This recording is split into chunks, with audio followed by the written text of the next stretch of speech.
It's a long countdown. Okay.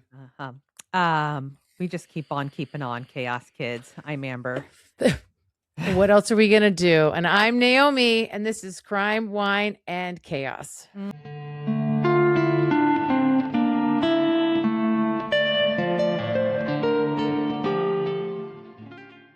I have to tell Naomi we need to rebrand our crime and cuss words. It was so funny. Anyway. That's amazing. Tell me a crime and cuss words. There will be cuss words, I'm sure. I'm going to tell you about Leopold and Loeb. Have you heard of these guys? I have. Uh-huh. Okay. But I don't know anything about it. I just recognize the names. Okay, great. I'm going to tell you about it. So Nathan Freudenthal Leopold Jr., born in 1904, and Richard Albert Loeb, born in 1905, were students at the University of Chicago in 1924. Nathan and Albert had grown up together in the fancy-ass, mostly Jewish neighborhood of Kenwood on the Chicago's South Side. Nathan was the third son of Florence and Nathan Leopold Sr., a wealthy German Jewish immigrant family. Nathan was considered a child prodigy. He spoke his first words at the age of 4 months and 3 weeks old. Whoa. Nathan had a slight build and bulging eyes, and he was quite sensitive about his appearance. He threw himself into his studies and was a very successful student. He studied 15 languages, and he claimed to speak 5 of them fluently. Okay. He even achieved national recognition as an ornithologist, which you may recall from the episode where I told you the story of the survival of Julianne Kopke is the study of birds. Okay. Apparently, he and several of his fellow bird watchers identified the nesting sites of Kirtland's warblers and made astute observations about the parasitic nesting behavior of brown-headed cowbirds, which threatened the warblers. God, there's just something out there for everyone, isn't there? All I heard was words, words, words. Good for you.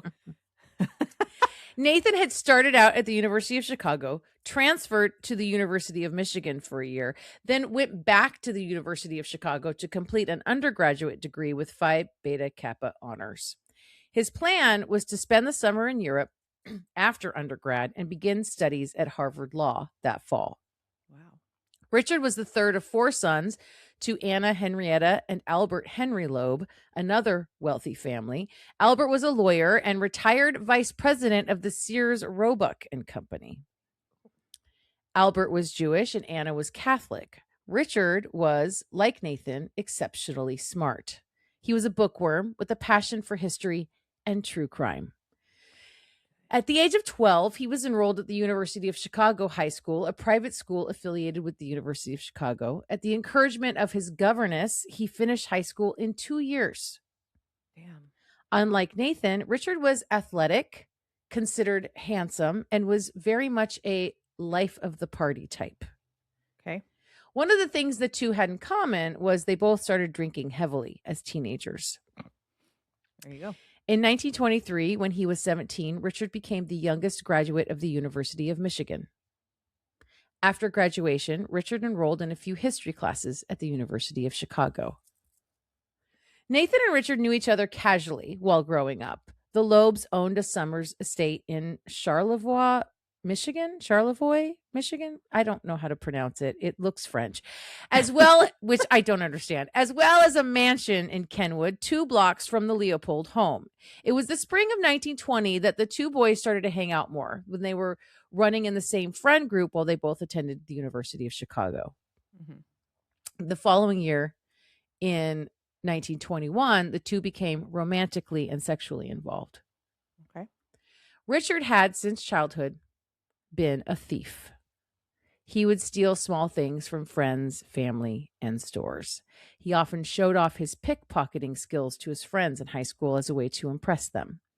When he started hanging out all the time with Nathan, the two began to steal things together. They worked out a whole system to cheat their friends and family during games of bridge, but they weren't very successful at it. They also started getting into more serious stuff together, like burglary. They usually didn't take anything super important. They would snag things like wine, piano benches, and vacuum cleaners. Piano bench. See, that's just rude. You know what I mean? I just want to Yes. take something that's really going to inconvenience somebody else. Uh-huh. Freaking rude. Also, it's so I know it's a disorder, but like when money isn't the issue and people are just sort of thrilled by doing this, it's so weird to me. Well, and And it's also like I really stuff that get you this don't need. I get this sense the whole time I was doing the story, all I could think about was these are these bored rich white boys. Mhm. You know? Yeah. I mean, Like tree cutters. kinda, but like with privilege. Right. They also like to drive around and throw bricks through windows. Cool. That's cool. They started several fires, often hanging out with the crowds watching the firefighters put the fires out. Richard was in it for the good time, but Nathan felt the need to justify it all philosophically. Uh-huh. He subscribed to individual hedonism, which is a philosophy of pleasure. He Mhm. would weigh all of the pleasure or pain he would receive from taking a particular action and do what would give him the most pleasure. And this extended to every aspect of his life.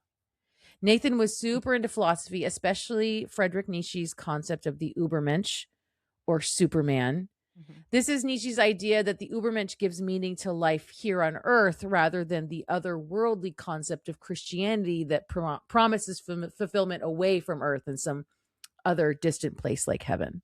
Mhm. Nathan's interpretation of this concept was these individuals, these Übermenschen, are transcendent people possessing extraordinary and unusual capabilities. Their superior intellects allowed them to rise above the laws and rules that bound the unimportant average population. Oh, okay. Nathan believed it was possible that he and Richard could become Übermenschen, and that meant that the two were not bound by any of society's normal ethics or rules. Mhm. In a letter to Richard, he wrote, quote, "A Superman is, on account of certain superior qualities inherent in him, exempted from the ordinary laws which govern men. He is not liable for anything he may do." Oh my god. This is like sovereign citizens has come up twice in my life now this week. So after robbing Richard's old frat house at the University of Michigan, where they stole penknives, a camera, and a typewriter, Richard suggested they should commit a perfect crime that would attract public attention and confirm that they were, in fact, superior to other people. This is gross. Uh-huh. And so it was in October of 1923, when Nathan was 19 and Richard was 18, that they decided that kidnapping and murdering a young adolescent would be their perfect crime. Oh, no. They spent 7 months planning everything from how they would abduct the child to the disposal of the body. Oh, my God.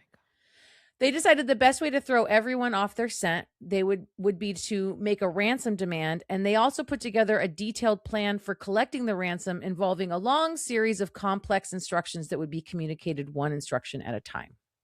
So, with all of their shenanigans, all this the burglarizing and fire setting, do the people in the community know that these guys are just two little shitheads? Do people know that they're the ones? No. Wow. Okay. Okay. They spent a good amount of the 7 months searching for the perfect victim. Most of that hunt was on the grounds of the Harvard School for Boys in the Kenwood area where they grew up. They finally honed in on a 14-year-old named Robert Franks. Bobby was born in September of 1909 and was the son of wealthy Chicago watch manufacturer Jacob Franks. Bobby's family lived across the street from Richard's family, and he had even played tennis at the Loebs on several occasions. On the afternoon of May 21st, 1924, Richard and Nathan drove to capture their prey in a car that Nathan rented under the name Morton D. Ballard. Okay. They offered Bobby a ride as he walked home from school. Bobby declined. He wasn't even 2 blocks away from his house by then. Mhm. Richard talked him into getting in the car anyway under the ruse that he wanted him to meet Nathan and wanted to talk to him about this tennis racket that he'd been using. What exactly happened next and in what order of events is still disputed, but the prevailing view is that Nathan was driving while Richard sat in the back seat. Mhm. Richard hit Bobby, who was sitting in front with Nathan, several times in the head with the hand of a chisel. Oh my gosh. Then Richard dragged him into the back seat and gagged him, where he died. Oh. Bobby was dead on the floor of the car in the back seat, out of view, and Richard and Nathan drove to their predetermined dumping spot near Wolf Lake in the very far south side of Chicago. Later that night, under cover of dark, they removed Bobby's clothes, then concealed his body in a culvert along the Pennsylvania Railroad tracks north of the lake. To make sure Bobby wouldn't be identified, they poured hydrochloric acid on his face. Oh my God. They also poured it on his genitals to disguise the fact that he had been circumcised. At the time, it was uncommon for anyone other than Jewish people to be circumcised in the United States. Okay. By the time Richard and Nathan got back to the city, word had already spread that Bobby Franks was missing. When he never came home for dinner that night, his dad, Jacob, and some of his friends searched the neighborhood and found no trace of him. Worried, Jacob Franks called his lawyer and then notified the police about his son's disappearance. Nathan called Bobby's mom, and when she answered, he told her his name was George Johnson, that he had kidnapped Bobby, and that ransom instructions would be coming shortly. These fuckers. Nathan and Richard mailed the ransom note, burned Bobby's clothes, cleaned the bloodstains from the rental car's upholstery, then spent the rest of the night playing cards. Wow. It's so weird. There was this period of time where like people kidnapped and sent ransom letters, like Yeah. a lot, Weird. right? Mm-hmm. Bobby's parents received the typed ransom note the next morning. In it, the Franks were to be assured that Bobby was alive and unharmed and that he would be freed upon payment of $10,000, which would be like $200,000 today. Gosh. Jacob had the money and quickly pulled it together, anxiously pacing around the house while waiting to receive the next set of instructions. These poor parents. Nathan called a second time to tell them the first set of instructions for the delivery of the payment. Nathan told Jacob to get into a waiting cab and go to a specific drugstore to deliver the ransom. But George Johnson spoke quickly and hung up before Bobby's dad could verify the address. Unsure of where to go, Jacob hesitated. And then the phone rang again. This time it was the Chicago police. The body of a teenage boy had been found that morning in a culvert far outside the city, and they needed Jacob to identify the body. No. Nathan and Richard, hearing that the body had been found, tossed their typewriter, which was the typewriter they used to compose the notes, and it was the same one they'd stolen from the frat house. These guys are so stupid. Burned the blanket they'd used to move Bobby's body, and went on about their lives as usual. They both really liked talking about the murder with their friends and family. This is always the case with young people. They don't know how to shut the fuck up. Nathan discussed the case with his professor as well as a friend of his. He joked with her that he would confess and give her the reward money. Oh my, he talked about it with his professor? Uh-huh. Oh. Richard helped a couple of friends of his who were reporters find the drugstore in the ransom note that Bobby's dad forgot the address for. When they asked him to describe Bobby, he said, quote, "If I were to murder anybody, it would be just such a cocky little son of a bitch as Bobby Franks." Oh. Police found a pair of horn-rimmed glasses near Bobby's body, but Bobby didn't wear glasses. Although the prescription and the frame were common, they had an unusual hinge. A hinge that had only been bought by 3 customers in all of Chicago. Mm-hmm. One pair was for a prominent lawyer in the city who was out of town at the time. Another was for a lady who was wearing hers. Mm-hmm. And the third pair belonged to Nathan Leopold. Were they special because they helped to accommodate his bulging eyeballs? What? These are the geniuses that were going to commit the perfect crime. Oh my God. Leaves like a rare fucking thing at the crime scene. Wow. Why don't you just leave your driver's license there while you're at it? Business card. Mm-hmm. Call me if you have any questions. God. Nathan was questioned by Cook County District Attorney Robert Crow, but not at police headquarters like a common criminal. No, he had his police interview at the fancy-ass LaSalle Hotel. Because he's special. Uh-huh. Mm-hmm. And he's a rich boy. Mm-hmm. Nathan told police that he was driving around in the family car and drinking with Richard all night, and that the two had picked up a couple of young women in Chicago, but they never learned their last names. Mm-hmm. Richard gave the same story. The problem was, the family chauffeur was like, nah, dude, the car was never out of the garage the night of the murder. Mm-hmm. He'd been working on the car that afternoon, and his wife confirmed that this was the case. And the cops were still side-eyeing the fact that Nathan's glasses were found with Bobby's body. So the two young men were held in custody and questioned further. Good. Nathan's explanation for his glasses being at the scene was that they must have fallen out of his pocket when he was on a bird-watching trip the previous weekend. Uh-huh. Uh-huh. Yeah. The Who bird watches in a culvert? Isn't that like a tube? I mean, kind of, yeah, right? Yeah. Uh-huh. Or a ditch of some kind. Yeah.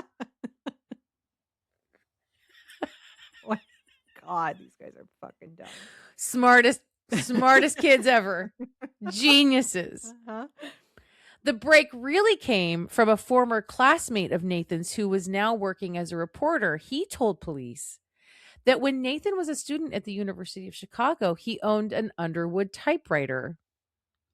And detectives had determined that the ransom note had been typed on an Underwood. When the reporter showed police class notes that had been typed on Nathan's typewriter, they concluded that it was the same typewriter used on the ransom note. Mm-hmm. Isn't it wild how they can trace typewriters? Yeah. God, these guys are dumb. Under relentless questioning by police, Richard finally confessed the full details of the crime, its planning, and its execution.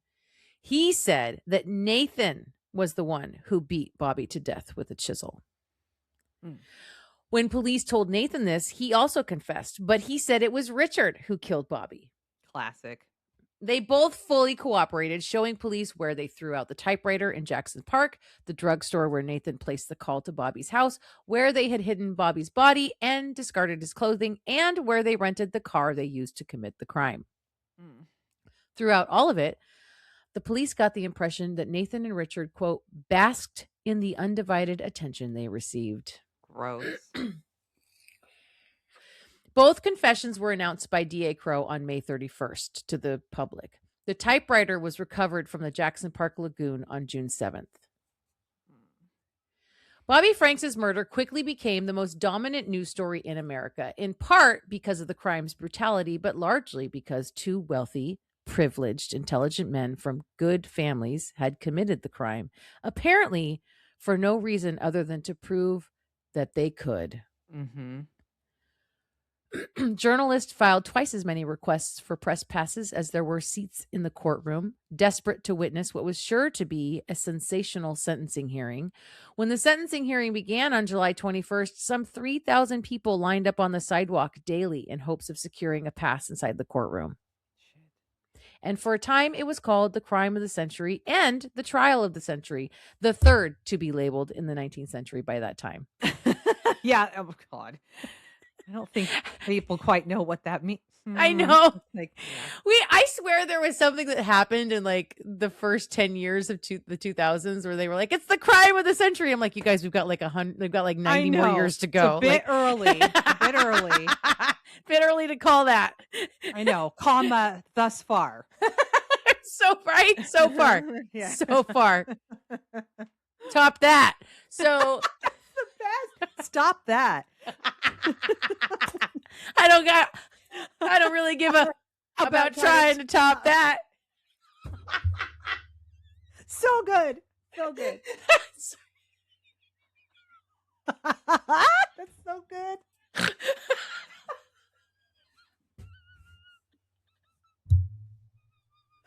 Oh man. I gotta watch that now. I know, right? Mm-hmm. Nathan and Richard's families hired renowned Chicago attorney Clarence Darrow to jointly defend them. Darrow was one of the most famous and controversial lawyers in America for his work defending labor leaders. It was rumored that Darrow was paid $1 million for his services, but he was actually paid $65,000, which is equivalent to like well over $1 million now. Yeah. While it was generally assumed that the men's defense would be based on a plea of not guilty by reason of insanity, Darrow concluded that a jury trial would almost certainly end in conviction and the death penalty. So he decided to enter a plea of guilty, hoping to persuade the judge to rule a life sentence instead. Okay. Clarence was especially crucial for the two men's defense because he was a staunch opponent of the death penalty. At the time, in the state of Illinois, kidnapping and murder each carried a maximum sentence of death. Oh, shit. Since Nathan and Richard had pled guilty, they would not receive a full trial before a jury, only a sentencing hearing before a judge. It was up to Clarence to convince the judge not to hang his clients. Does that mean that if you're charged with kidnapping, but your victim is alive, you can be sentenced to death? Yes. Wow, that's fucking wild. Yeah. Wow. The hearing lasted a month, and roughly 100 people testified on Nathan and Richard's life, character, and mental state in an attempt to answer two basically unanswerable questions. What was their state of mind at the time of the murder, and what motivated two supposedly upstanding citizens to commit what the DA called, quote, the most atrocious, cruel, brutal, cowardly, dastardly murder in the history of American jurisprudence. Mm-hmm. Psychiatrists for the prosecution and defense examined both men's lives in minute detail, described their peculiar relationship, their fantasies, and in Leopold's case, childhood sexual abuse by a governess. One piece of evidence was a letter written by Nathan mentioning his affair with Richard. Both the prosecution and the defense interpreted this information as supportive of their own position. The prosecution presented Nathan and Richard as perverts and their homosexuality as a motive for their crime. Mm-hmm. Whereas Clarence presented their relationship as evidence that they suffered from insanity and were therefore not responsible for their actions. Okay. I don't like either of these arguments. Neither of those are great. No. Nope. No. Clarence called a series of expert witnesses who offered a catalog of Nathan and Richard's abnormalities. One witness testified to their dysfunctional endocrine glands, another to the delusions that had led to their crime. Endocrine glands? Yeah. What? At this trial, the complete transcript spans 7 volumes. Whoa. Photographers captured the obvious anguish of Bobby Franks' parents alongside Leopold and Loeb's apparent indifference to the judicial proceedings. Quote, scarcely a person in court but felt that these two smiling, sleek, well-dressed youths were in a way inhuman and infinitely more dangerous to their race than would be a pair of rattlesnakes. Clarence Darrow's closing argument took 12 hours to deliver. The judge allowed that, huh? Apparently. That's ridiculous. Throughout, he described his 19 and 20-year-old clients as boys and referred to them not as Nathan and Richard, but by their nicknames, Babe and Dickie. Stop it. Babe. Hey, babe. Hey, babe. Hey, Dickie, babe. Clarence opened his argument by describing the media circus that had pitched its tent around the case.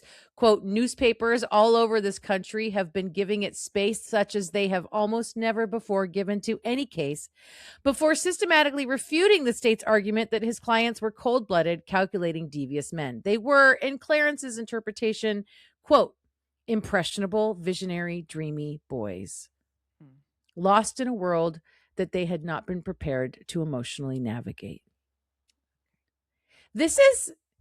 I read that and I was like, this is the affluenza defense. Uh-huh. I was thinking actually when you were talking about the 12-hour closing argument, I was thinking of that the swimmer, Brock. That's what I'm saying. That was the Yes. affluenza defense.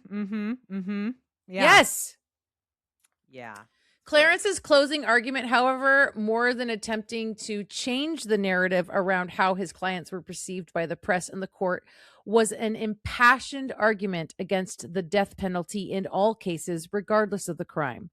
Clarence recounted for the court the historical rarity of defendants in Cook County who had pled guilty being sentenced to death. Quote, "We are accustomed to blood, Your Honor, and it has left stains upon every human heart and upon every human mind and has almost stifled the feelings of pity and charity that have their natural home in the human breast."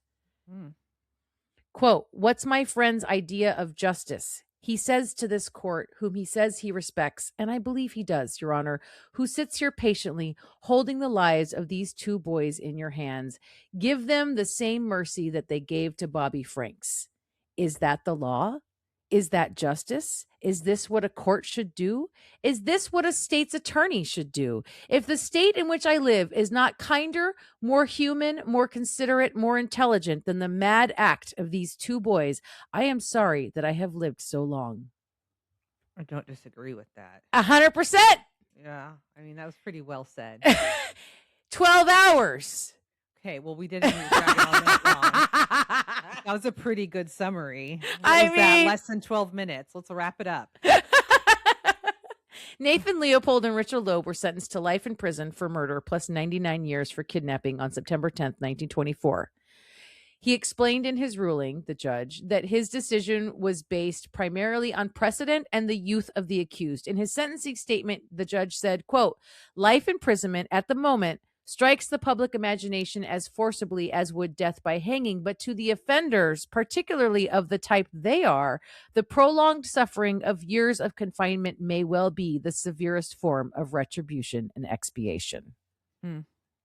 A little over a month later, Richard's father died of a heart attack. Clarence Darrow's successful defense of Leopold and Loeb cemented his reputation as the most famous lawyer in America. His eloquent argument against the death penalty was republished in countless books and newspapers and is still studied today. Nathan and Richard both served their sentence primarily at Joliet Prison and did menial labor, Nathan working in the prison's rattan factory and Richard in the chair factory. Although they were kept apart as much as possible, the two of them managed to maintain their relationship. Nathan was transferred to Stateville Penitentiary in 1925 for an appendectomy, where he worked in the shoe factory and then in the library as a clerk for the prison's Protestant chaplain.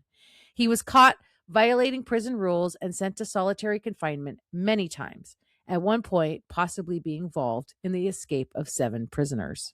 Oh. In Joliet, Richard worked in the yard delivering messages before being promoted to clerk for the deputy warden.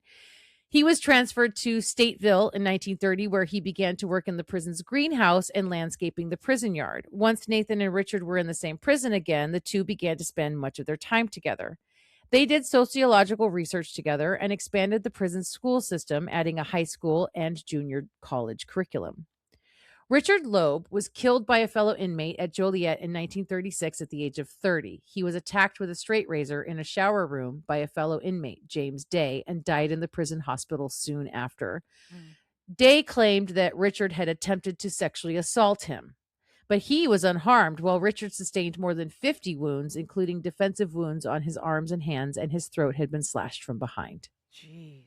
News accounts suggested that Richard had propositioned Day, and some even praised him for the murder. Oh, gross.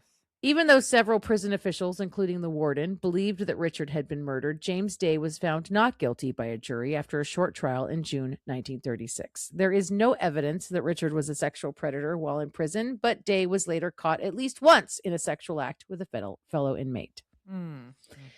Nathan Leopold had his sentence for kidnapping commuted in 1949, and he was paroled in 1958.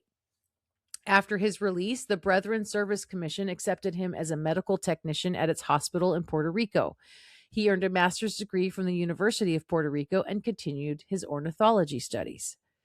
In 1966, Nathan published an article in the Nebraska Law Review titled, "What is Wrong with the Prison System?" where he argued for a criminal justice system that focused more on offender rehabilitation than retribution. In it, he wrote, quote, "No one who intends to commit a crime believes that he will be caught. If he did, he would not commit the crime.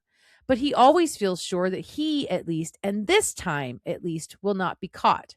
With this conviction, punishment loses its significance as a deterrent."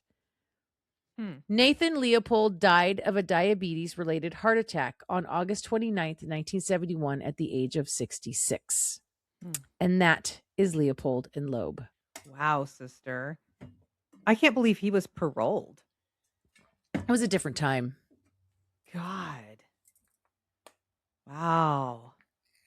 That is wild. Yeah. Fuck. One of the crimes of the century. Yes. Oh, wow. Wowie, wow. Leopold and Loeb. Mm-hmm. Well, I know you've heard the names, right? Yeah. Mm-hmm. Yeah. And even though we had no context, it's like even their names still live on. I know. I had no, I Right. would have never guessed in a million years. What made you think of that then? How did you come across that? I don't remember. That's okay. Oh, I didn't make usually I make it like a 16-point font and I didn't do that. I'll give you a second. You can there. I okay. did. Okay, I good. did. Yeah, I make mine Right. an 18-point font, and then I make the view like 150%. There it is. Yeah. I could probably do that and ditch the readers, but Yeah. Okay, are you ready for a chaos? You ask me that every time, and my answer You is ask me that every time too. okay. Well, you know what? Okay. I'm ready. Okay, great. Okay, great. I am going to tell you about the 1993 Jack in the Box E. coli outbreak. Ew. Okay. Ew. I didn't know until I researched this that was totally centralized here. It was? It was. It wasn't. Okay. Okay. We're sorry. We Okay. There's some. had nothing to do with that. I don't eat Taco Bell. It's Jack in the Box. I'm sorry. I don't eat Jack in the Box either. Their cheese is weird. Although I will say, post this, it's probably the safest fast food restaurant to go to. Fair enough. Okay. E. coli is a bacteria that lives in the digestive tract of humans and animals. Most strains of E. coli are completely harmless. They're fine. And your gut has it, and it's fine. Yeah, it's just the bacteria amongst millions that live in our bodies. Yeah. But E. coli 0157H7, which I will just be referring to as E. coli from this point forward. Sure. Is different. Uh-huh.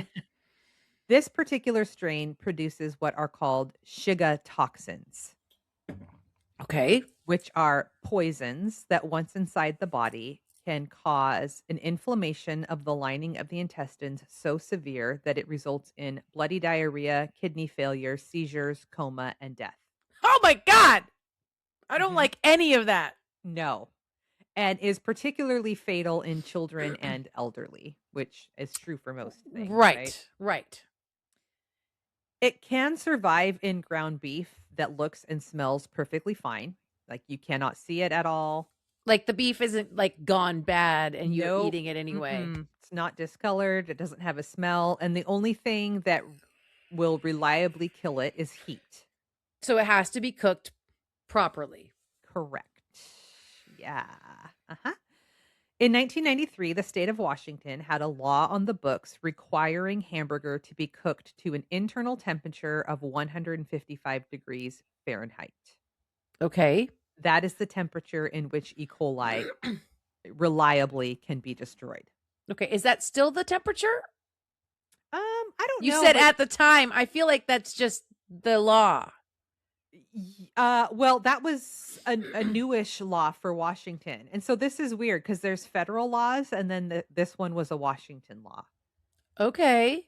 And I don't know. Yeah. This is Look, why I got my food handler's permit. I've Me taken too. these tests. Also, fun fact, this is what I learned because I will never like I get that there are folks in this world that like their burger to have some pink in it. That's a fucking hard pass for me. No pink for me. No pink in a burger. This is one of the reasons why. This is like the number one good reason why. But also, what I learned when I got my food handler's permit, why it's safe to eat a steak that way but not burger is that it lives on the surface. And when you grind it, you're mixing that surface bacteria into all of it. Oh, so like if you're having a steak, even Mhm. if you have it rare, the outside's going to get hot because Yes. it's right on the heat, even Mhm. if the inside doesn't get cooked. Correct. Oh, that is okay. Okay, this is new information. Mhm. And that makes so much sense. Mhm. I Mhm. always thought it was like something that got mixed up into the beef. Mm-mm. But it's actually okay. Yeah. Got No it. pink burgers. No pink burgers. So Jack in the Box knew about this new Washington law and they ignored it. They followed the federal law, which was 140 degrees. So Fuck you, Jack in the Box. And why is the federal law 140 if we know that E. coli doesn't die until 155? I don't know. Fuck the feds. Fuck them in their faces. In their face. I don't have to think. Yeah, being face fucked doesn't sound fun. Well, Okay. So the contaminated beef came from a Vaughn's supplier in California. The outbreak strain was later traced to 11 lots of hamburger patties produced on November 29th and 30th of 1992. And those patties were shipped to Jack in the Box locations across Washington, Idaho, California, and Nevada. okay. And then they were served to the customers without being cooked to the temperature that would kill the E. coli. In all of these states. I think that the most of the outbreak was in Washington because it was well, I don't know why because that's just Okay. where my story is focused. Okay, great. Uh-huh. You're going to love this. I already know what you're going to say. So we'll just get into it. Let's see what happens. Mhm. I was like, "Oh, Naomi's going to have a fucking field day with this one." In late 1992, Jack in the Box was running a special on something called the Monster Burger. It was big and cheap, and it was a super good deal, heavily discounted, heavily marketed, and very popular. And the promotion drove massive demand at locations across the Pacific Northwest. So massive, in fact, that investigators and food safety experts later concluded that the sheer volume of orders overwhelmed the restaurant's ability to properly follow their own food safety protocol. So patties were going out faster than they could be cooked properly. What? So, like, What? there was like a fuck, like, leave it at 140, send it out, send it out, send it out, send it out. Monster Burger? Mm-hmm. Okay. Mm-hmm. But only in the Pacific Northwest was this happening, where they were like where the demand. promotion was happening. Yeah, I see. They didn't do this promotion in any other areas. I don't think so. Okay. I don't know if Jack in the Box. I don't know if they're franchised. They must be if They can might be. different at different locations. They might be franchised. Mm-hmm. Dairy Queen was franchised. Is that bad? Why did you say it like that? Is that bad? No, I worked at a Dairy Queen franchise. I know you did. I love a good blizzard. Look, all I'm saying is don't get dipped anything at Dairy Queen. Don't do it. Isn't it like part wax? It's like 65% wax. The 10 can, when you open it up and you put a new one in, it's literally like the top 2/3 of the can is just wax. And then the chocolate is in the bottom and then it has to warm up and you got to mix it together. Ew. It's disgusting. That's gross. If you just melt chocolate chips and butter in the microwave, you have magic shell. They don't use butter, they use wax. I'm just telling for the at-homers, like even magic shell in a bottle that you get at the store has wax in it, but lots of wax. Chocolate chips and butter will harden on cold. Yes. Just do that. It will. It will. Just do that. Okay, on January 20th, 1993, 2 days after health officials had already publicly identified Jack in the Box as the source of the outbreak, a huge windstorm swept through King County. Wait, And what this was the date? Sorry, what was the date? January 20th, 1993. Okay. The storm knocked out power to thousands of homes and businesses across 3 counties, and some residents were in the dark for 5 days. The power outages meant restaurants could not keep food properly refrigerated, and in some cases, they could not ensure proper hand washing. So this just added to the already. Ew. Mhm, mhm. Yeah. By the end of February 1993, the full scope of the damage was astonishing.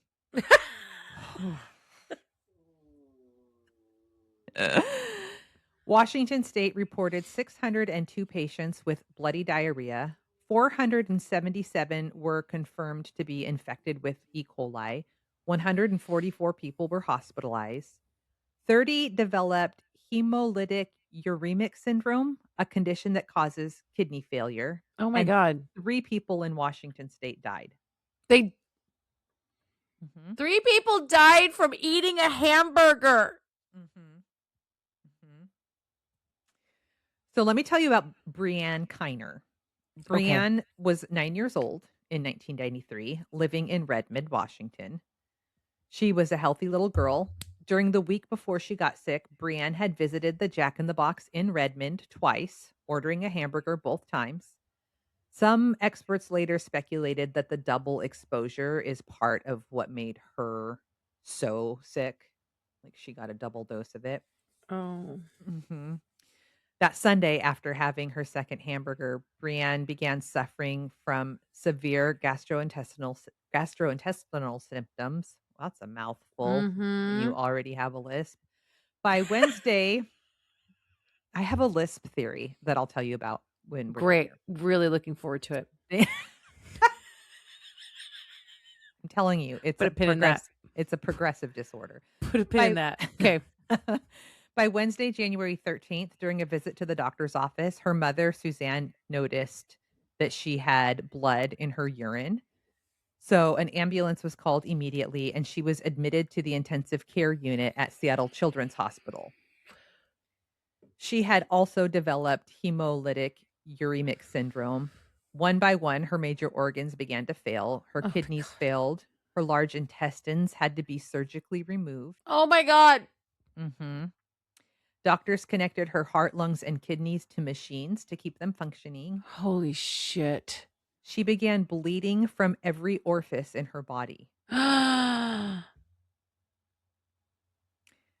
She became swollen and jaundiced, and she required 80 units of blood Oh my god. From a burger. from a fucking burger. Listen, No that's my pink. favorite food, but I it ain't know. worth this. We don't call you hamburger Amber for no reason. Mm-mm, mm-mm. I am a burger connoisseur, although Jack in the Box would never be on my list for best burgers. No, but No, no pink burgers. no pink burgers. After a week in the hospital, she slipped into a coma. Over the next 40 days, she was unconscious in the pediatric intensive care units, and doctors told her mom many times that they did not think Brienne would make it through the night. Oh. She suffered 3 strokes. Oh my god. She had an estimated 10,000 seizures. Every organ in her body failed at some point during that ordeal. Oh my god. Uh-huh. Her mother. I Oh. cannot imagine. Mhm. Mhm. Her initial hospital bill totaled $1.2 million. This was in the 90s. Yes. Mhm. Oh my god. Uh-huh. And yet, against all odds, Brienne survived. No fucking way. Mhm. Mhm. Deficits? What? Did she have deficits? She had like Oh, yes. 10,000 seizures. Yes, she has deficits. Okay. Okay. She regained consciousness, but she had to relearn how to walk, how to dress herself, how to feed herself. She had such severe body atrophy that she couldn't chew. Oh my god. She had to be toilet trained again. She had to relearn how to read. The effects of her illness were permanent. She was left with diabetes, damaged lungs, learning disabilities, and brain damage. She faced years of physical, occupational, and speech therapy that extended well into high school. She was warned that her kidneys would eventually require a transplant. Did Jack in the Box pay for this? Mhm. Okay. Mm. She became the public face of the outbreak, the child who almost died, and through some combination of medical skill and miracle, she survived. I've got She's like goosebumps right now. Mhm, It's mhm. insane. I know. She spent a total of 189 days at Seattle Children's Hospital. Holy shit. I know. And in June of 1993, her release from the hospital made front page news across the country. Mhm. This now I'm going to tell you about another kiddo, and this one's not good. Okay. Riley Detwiler. He never even ate a hamburger. He was 16 months old in the winter of 1993. He lived in Bellingham, Washington, with his parents, Darin and Vicky. Darin was a former submarine nuclear reactor mechanic. Oh, I okay. know. Just 2 days before Riley got sick, Darin had lost his job and the family had no health insurance. Oh no. When the Jack in the Box outbreak hit the news, the Detweilers did exactly what any careful family would do. They avoided ground beef altogether. They didn't eat at Jack in the Box. They were being super safe. But this kind of E. coli actually can spread person to person through contact and surfaces. Uh-oh. Mhm. And there was another child at Riley's daycare center, an 18-month-old boy who had eaten a Jack in the Box burger. And this kid had relatively mild symptoms. And the mother was afraid that if she reported that to the daycare, they would Wouldn't make let her him keep come. him Oh. home. And she wouldn't be able to go to work and she has a Mhm, fucking rent to pay. mhm, Oh my mhm. god. And so Riley was exposed. And for a 16-month-old who doesn't have the immune system like Brianne did, the consequences were devastating. He also had bloody diarrhea. He was airlifted from Bellingham to Seattle Children's. Surgeons removed most of his colon, but they could not stop the organ failure. Riley died on February 20th, 1993. Mm. He had just taken his first steps and was just starting to say his first words. I know. I Sister. know. Little pumpkin.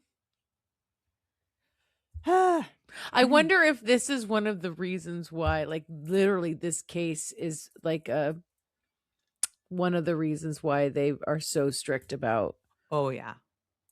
Oh, yeah. you Mhm. can't have a fever or any symptoms at all and come to daycare. Mhm. Mhm. Wow. Uh-huh. Riley's family appeared on a televised town hall where the nation watched Darin and Vicky speak about their son. That moment helped transform the Jack in the Box outbreak from a regional news story into a national reckoning. A Mhm. reckoning, A she said. reckoning. Darin went on to become one of the most important food safety advocates in American history. Holy shit, I'm getting Mhm. chills again. Mhm. Mhm. He went back to school, earned his degree in history and law. What? Yes. Okay. Uh-huh, and Get it, Darin. he became a professor of food policy at Northeastern University. He has testified before Congress, spoken at international conferences, and spent 3 decades making sure that Riley's name is attached to every conversation about what can happen when the food system fails. Wow. Mhm. Does he know about the peanut powder place? Oh my gosh, I don't know. Oh my god, the place that looked like a sewer. I couldn't eat peanut butter for months after that. I know. Oh my god. I still think about that shit. I'm never gonna I look at do peanut butter the too. same ever I again. when on the rare occasion when I do have some peanut butter, I pause for a second and I think, am I gonna eat this? Yep, I'm doing it. I'm gonna go for it. Let me tell you about the other kiddos that Okay. okay. Okay. Lauren Rudolph. Lauren was a 6-year-old from San Diego, California. Her mom, Ronnie Austin, worked in interior design, and her father, Dick Rudolph, was a Vietnam War veteran.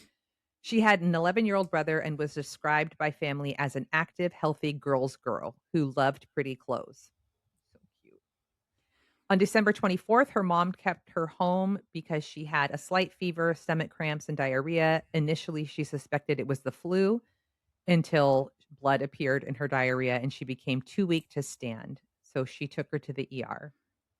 She died on December 28th, 1992 from hemolytic uremic, that disease That from uh-huh. E. coli.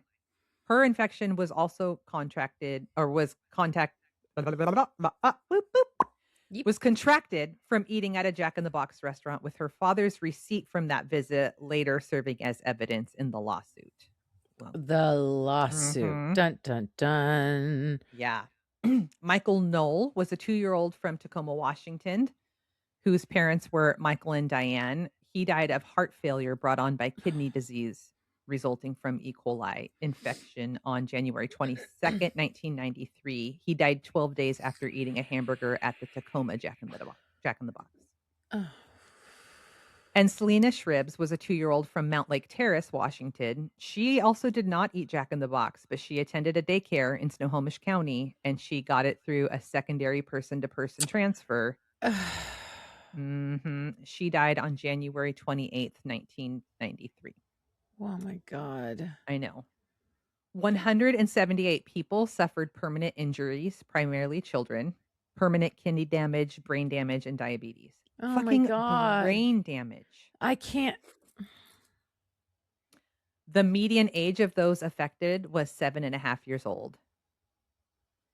And the ripple effects went even further. Adults got sick too. Healthy grown adults were hospitalized for weeks. The outbreak was not selective. If you ate the contaminated beef at one of the 73 implicated Jack in the Box locations during that window, you were at risk. So let's talk about Jack in the Box's response. Yes, let's. Their parent company is, or it was at the time, Food Maker Inc. Okay. Like, That's not just science.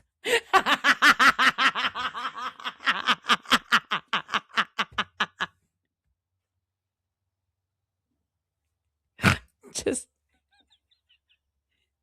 man.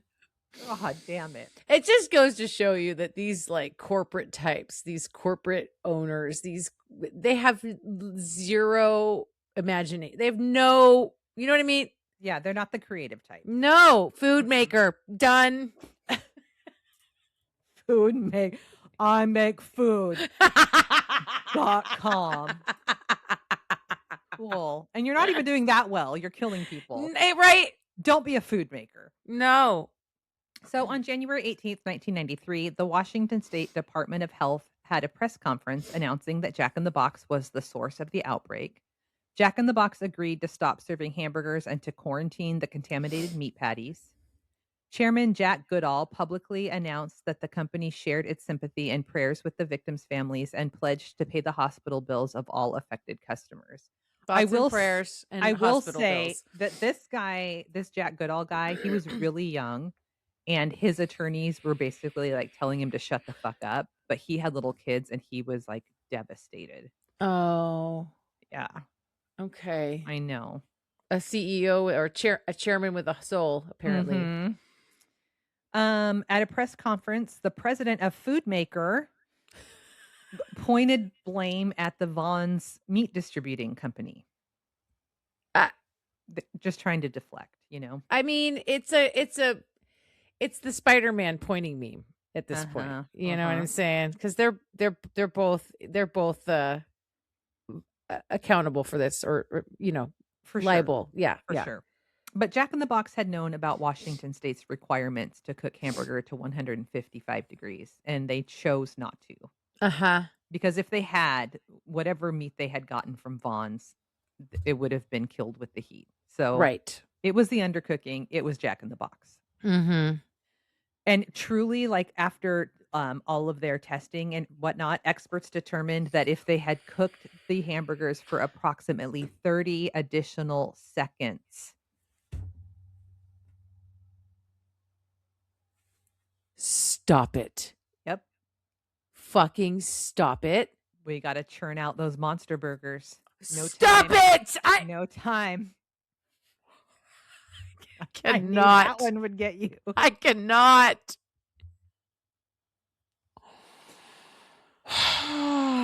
Okay. All Okay. right. So the MVP of this story is a very young Seattle attorney named Bill Marler. He Mhm. was very new to the field, an unremarkable, that's just how he was described, personal injury lawyer with no background in food safety. Okay. But And he he went all Aaron Brockovich on them? Yep. He went fucking full Aaron Brockovich. Good for him. Uh-huh. He went to the University of Washington Medical School library and learned everything that he could about E. coli. All right. And he filed one of the very first lawsuits. His client was Brianne Kiner. Okay. The After girl two in Redmond? Yeah, the girl that survived but Yes. had serious health Right. complications. After 2 years of litigation, this young Bill Marler secured a settlement of $15.6 million for Brianne and her family, the Wow. largest settlement involving foodborne illness in U.S. history at the time. Wow. hmm He went on to represent over 100 other victims of the Jack in the Box outbreak, and total litigation related to the outbreak resulted in settlements exceeding $50 million. Holy shit. hmm But Attorney Bill, he also encouraged all of his clients to speak to the media. He helped coordinate their testimony in congressional hearings. He understood that legal victories alone would not change the food system. Right. He wanted the public to know their names, their stories, and their faces. And I mean, he was just like, he went above and beyond the call of duty. He Mhm. said between 1993 and 2002, roughly 90% of his law firm's revenue came from E. coli cases linked to hamburgers. Wow. In He's the total, he's the E. coli guy. he's the E. coli guy. And so in total, thus far, he has secured over $600 million for victims of contaminated food. Wow. hmm He just built his career on this one. Uh-huh. Which is also very scary that there's enough contaminated food floating around out there that this is even a Yes. thing. Yes. Uh-huh. Uh-huh. The book Poisoned by Jeff Benedict, based on the Jack in the Box outbreak, was also largely focused on this attorney's work. Mhm. It also became a Netflix documentary. Okay. Is that In where you 19 got all this info? Mhm. In Mhm. 1994, the USDA's Food and Safety Inspection Service declared E. coli an adulterant in ground beef. This was a landmark designation. What So does that mean? oh, let me tell you. Okay. The mere presence of this strain of E. coli in raw ground beef in any detectable amount was now illegal, and meat Ah. processors were legally required to test for and eliminate the pathogen before it is sent out to any food distributors. Okay. Did the federal regulations change? I don't know. I don't know. What? I'm not done with my story yet. I think Sorry. so. I'm I think sorry. so.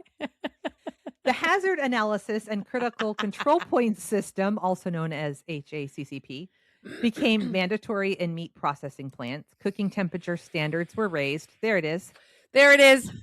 And labels began appearing on raw meat. The entire system underwent an entire transformation because of this. Wow. Mhm. Wow. Mhm. In the aftermath of the outbreak, Foodmaker Inc. Outrigger. God, I'm so tired. In the outrigger of the food maker, she needs food. I don't need food after this fucking story. Oh, I was hungry before we started, and I'm like, I'm good. I know. Just eat something totally low risk. I don't know. 100%. No Have an meat. apple. Make sure you Mhm. wash it good. Yeah. Food Maker brought in a food safety consultant named Dr. David Thino to figure out exactly what had gone wrong and to build a system to ensure it could never happen again. Thino is widely credited with not just saving Jack in the Box as a company, but with transforming it into one of the most rigorous food safety operations in the fast food industry. Okay. He implemented testing, redefined how lots of beef were tracked through the supply chain, and in a move that still stands out as remarkable, chose to openly share the testing program and safety controls with other restaurant chains and competitors. He said that withholding food safety knowledge is unsafe for everybody. So Yeah. we're not information hoarding, Right. We're not gatekeeping this. No, absolutely not. The relationship between that guy, the doctor, and the attorney, initially, like, they were like, Uh-huh. and then they went on to become buddies. Oh. And, the attorney was even one of the people who spoke at Fino's funeral when he passed. Oh. They, like, partnered up, and Okay. I know. 32 years have passed since January 93. Brianne Kiner, who was 9 years old when she went into a coma, is now in her 40s. She lives with permanent consequences of what happened to her. But she has built a life. She has spoken publicly about her experience. She's a pumpkin. Mhm. She's a pumpkin. Darin, the professor, dad of Riley, spent 3 Mhm. decades channeling unimaginable grief into advocacy that has made the food Americans eat measurably safer. He has testified before Congress. He consulted on the Netflix documentary Poison. He has spoken at international food safety conferences. He has made Riley's name matter in policy rooms and boardrooms across the country. No. And that is the Jack in the Box E. coli outbreak. Holy shit, sister. I had no idea. I only have like vague recollections of that happening. Yeah. I mean, I was 93. Like what was I? Like 15? Yeah. I do remember like I do remember, and then there was jokes a lot of like for many years after that of like, ooh, don't eat at Jack in the Box. Uh-huh. And they went through like a whole rebranding where then like their like mascot guy was the guy with the jack head, and their Yes. commercials were really funny. Yes. Yeah, which, like Yeah, they had to. Mhm. Pivot. Mhm. Yeah. Yes. Yes. Wow. Yeah. Well, thanks for that, sister. You're welcome. I had a laugh. I had a cry. Mhm. Well done. Thank you. Mhm. Namaste.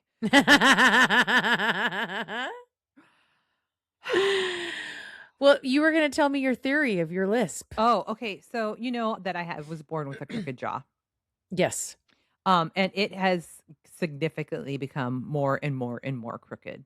And It there's has? evidence. Oh yeah. Oh yeah. It went from slightly misaligned to like I'm full on like Do you need they're braces? they're not talking to each other anymore. Is it braces that fixes this? No, it's jaw surgery, and I saw an oral surgeon and was explained the process and left there terrified and decided I'll just have a crooked jaw.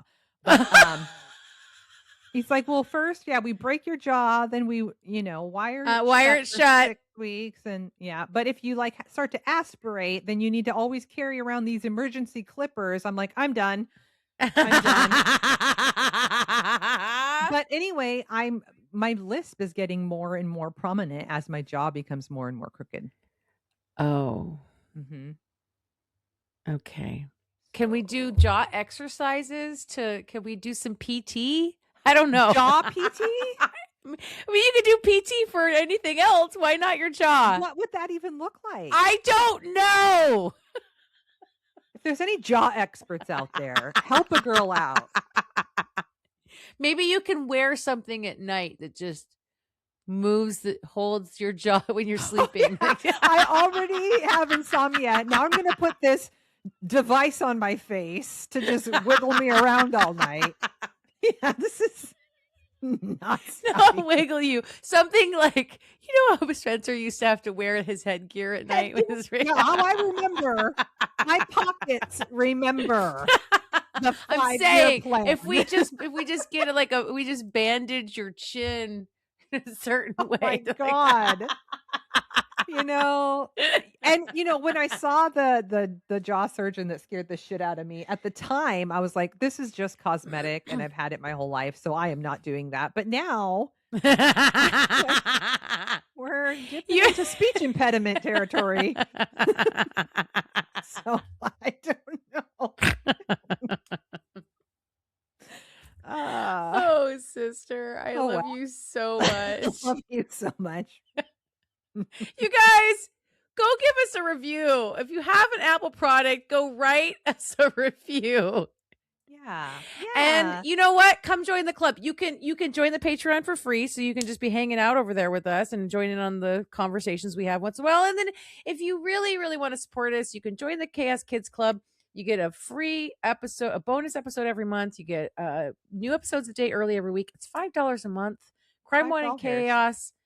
That's the wrong address. It's patreon.com/yakety yak. Don't talk back. Crime, wine, and chaos. That's the wrong address. I love you Rita so much. Miller. That Love was you. so fucking So chaotic. fucking chaotic. Goodbye. Bye. Bye.